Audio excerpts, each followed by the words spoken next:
Bonjour à tous, c'est Thomas Ludovox, bienvenue dans ce Ludo Chrono.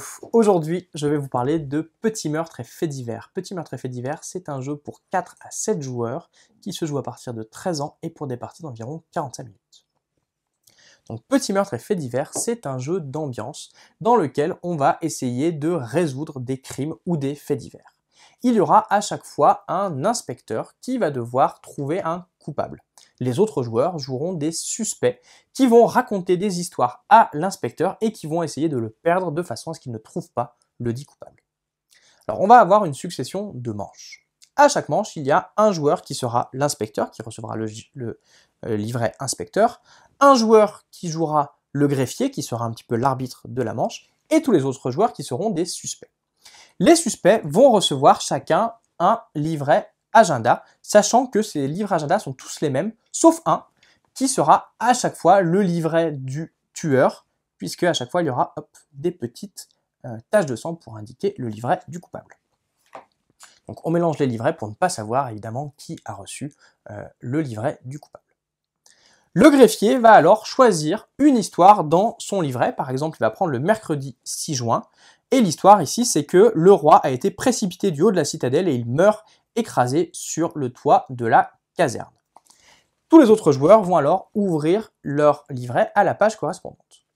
Donc l'inspecteur, il aura une liste de suspects potentiels, donc il y a ici l'architecte, l'assassin, l'évêque, le magicien et le marchand, avec des petites informations sur chacun d'eux. Par exemple, l'architecte, on sait que c'est lui qui a construit la citadelle, donc peut-être il sait ce qu'il s'est passé.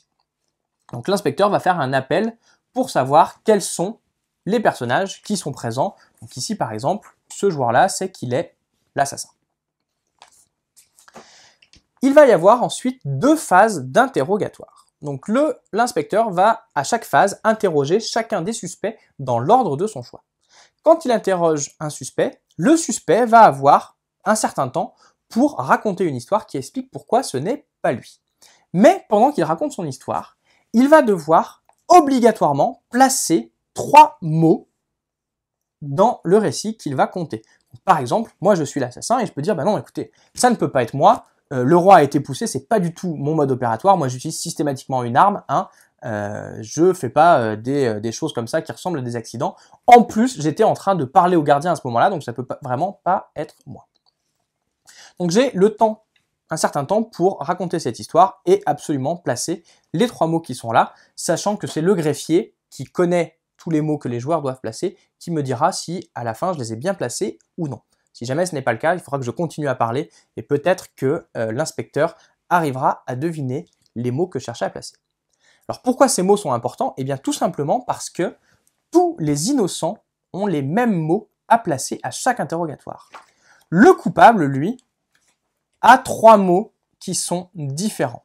Il va donc falloir pour l'inspecteur essayer de repérer les mots qui reviennent d'un interrogatoire à l'autre et ceux qui sont prononcés par un seul joueur. Donc on aura comme ça 2 phases d'interrogatoire, puis c'est l'inspecteur qui va essayer de deviner qui était le coupable. Donc avant ça, chacun des autres joueurs, y compris le greffier, va pouvoir parier sur est-ce que l'inspecteur va trouver ou non. Une fois que tout le monde a parié, l'inspecteur va désigner un coupable et on va regarder qui marque des points. Évidemment, on va marquer ou perdre des points si on a eu la bonne intuition en fonction si l'inspecteur a trouvé ou non. L'inspecteur va également marquer des points s'il a trouvé ou non le coupable, et le coupable va marquer ou perdre des points s'il a été trouvé ou non. Mais il y a aussi une façon de marquer des points, c'est si jamais on était innocent et qu'on a été accusé à tort. C'est pour ça que les joueurs ont toujours intérêt à essayer d'embrouiller l'inspecteur.